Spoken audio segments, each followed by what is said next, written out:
자, 우리 지난 시간에 각종 대출 상품 배웠습니다. 우리 끝에 이제 주택연금 배웠는데 이번에 이제 배울 내용은 이제 주로 부채 관련입니다. 함께 보도록 하겠습니다.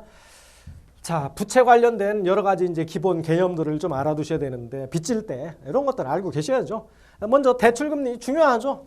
여러분들이 대출 받으면 얼마 이자 내는지 이게 중요합니다. 그래서 대출금리에는 고정금리와 크게 보면 변동금리로 구별할 수 있어요.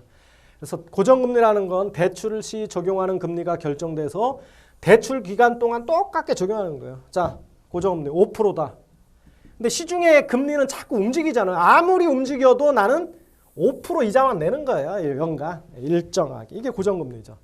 변동금리는 시장이 변하면 올라가면 올라가는 금리, 떨어지면 떨어지는 금리. 이게 7%면 7% 내고 4%면 4% 내고 움직여서 시장 상황 변화에 따라 약정된 축, 일반적으로 이제 3개월 단위 또는 5개월 단위 이런 식으로 금리가 조정이 되는 거예요.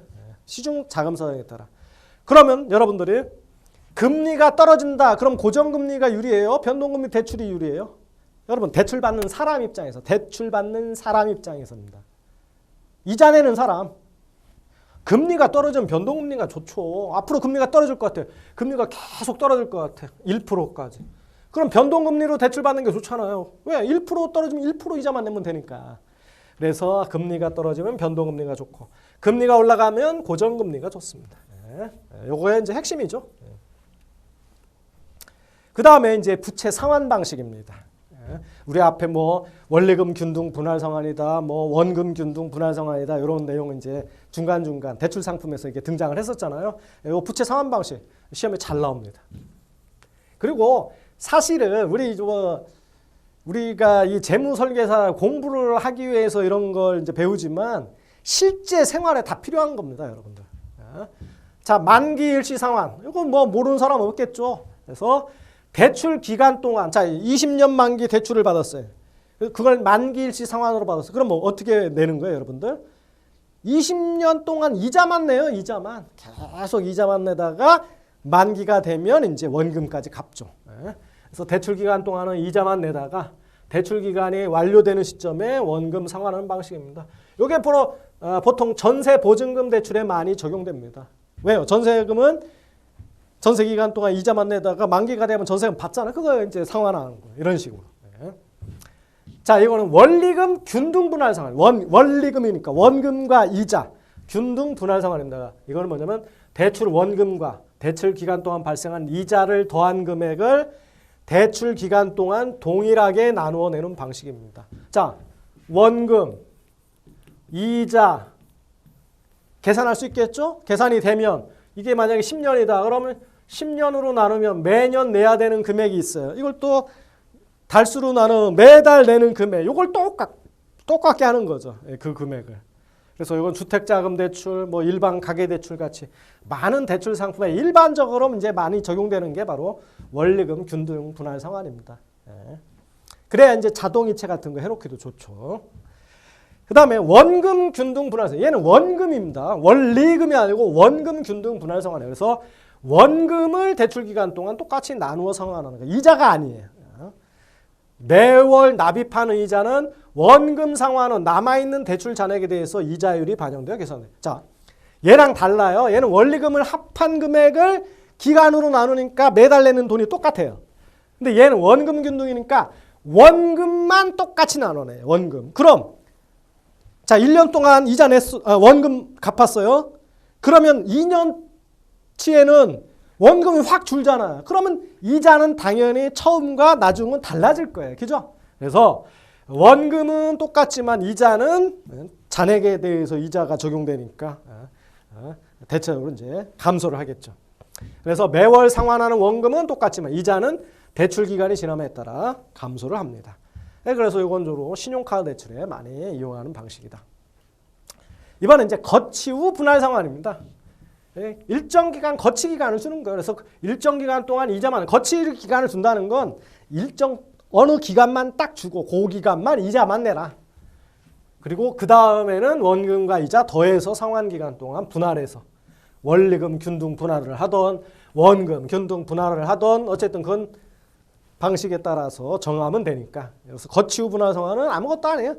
뭐 1년 거치 기간을 둔다 그러면 1년 동안 이자만 내다가 그 다음 해부터는 원리금 균등 분할을 하던 원금 균등 분할, 어쨌든 분할 상환하는 방식이다. 그래서 학자금 대출, 주택담보대출에 최장 10년까지 거치 기간을 두는 등 분할 상환에 대한 상환에 대해서 유보시키는 효과를 가져온다라는 거. 자, 상환 방식에 따라 이자 비용 비교. 이게 시험이에요. 이게 제일 많이 등장하는 내용입니다. 그래서 이자 비용이 가장 적은 방식은 원금 균등 분할 방식이죠. 뭐가요? 이자가 적은 거예요. 이자 가장 적게 내는 게 원금 균등 분할 상환이죠. 왜? 원금을 균등하게 나눠내면 다음 달은 원금이 줄잖아. 이자는 원금에 대해서 계산하는 거니까 다음 달에 원금이 주니까 이자가 줄고 또 그 다음 달은 원금 또 주니까 이자 거의 또 줄고. 그러니까 이자가 가장 적은 건 원금 균등 분할 상환이에요. 그리고 만기 일시 상환 방식은 이자가 가장 많습니다. 왜? 원금을 만기에 갚잖아요. 그러면 그 전체 기간에서 계속 이자를 내야 되니까. 그래서 이자 비용 가장 적은 건 원금 균등 분할 상환이고 만기 일시 상환 방식이 이자 비용이 가장 많다는 거 중요합니다. 자, 그 다음에 대출한도 결정입니다. 그래서 일반적으로 대출한도는요, 상환 능력을 포함한 신용도, 담보대출이 있다 그러면 담보물의 가치, 그리고 금융회사의 심사 기준에 따라 대출한도는 다 달라져요. 신용대출은 신용평점 시스템에 따라가는 거죠. 그래서 소득 지속성, 직장 안정성과 함께 개인 신용평가 시스템에 의해서 요 평가에 따라서 신용대출 금액이 결정이 되고요. 주택담보대출은 금융감독원에서 공고하는 담보인정비율, LTV, 총부채 상환비율, DTI 요거 적용하고 추가적으로 개별 금융회사의 신용평가 시스템 결과에 의해서 조정되는 게 일반적으로 주택담보대출의 형태다. 그래서 여기에 담보인정비율, LTV, 총부채 상환비율, DTI 이런 거 뭐 시험에 엄청 많이 나옵니다. 이제 뒤에 나올 거예요. 자, 그리고 LTV와 DTV에 또 스트레스 DTI가 있고 또 총부채 원리금 상환비율이라고 해서 DSR 요거를 또 추가 적용합니다. 그리고 또 최근에는 신 DTI라고 있어요. DTI를 좀 더 강화시킨 신 DTI. 이게 청약 조정 지역에 우선 적용됩니다. 요거는 청약 조정 지역. 주로 이제 과열 지역 이런 곳들이죠. 그래서 우선 적용된 신 DTI도 있어요. 그래서 요걸 보겠습니다, 한번. 자, 이번에는 담보 인정 비율입니다. LTV라고 하죠. 론 투 밸류. 그래서 시험에 엄청나게 잘 나와요. 그래서 투라는 건 분자 분모의 비율이에요. 그래서 론, 대출 금액, 밸류, 집값. 그래서 집값이 얼마인데 대출을 얼마 해줄게. 이 비율이 론 투 밸류 해가지고 담보 인정 비율이에요. 그래서 주택 담보 대출할 때 주택의 가치 중에 최대 대출 가능 한도를 나타내 주는 겁니다. 대부분의 금융회사 LTV를 보통 70%까지 인정을 하고 있는데 이거는 이제 시장 상황, 정부 정책에 따라 이렇게 바뀌는 거예요. 그래서 LTV를 계산할 때 여기 대출 금액은 주택담보대출 금액 이것만 무조건 계산하는 게 아니고 여기 선순위 채권이 있으면 그 금액 포함하고요. 또 임차보증금 포함하고요. 최우선 변제가 되는 소액 임차보증금 있으면 요거 다 포함시키는 금액입니다. 그래서 그거를 집값, 즉 담보가치로 나눠주는 게 LTV예요.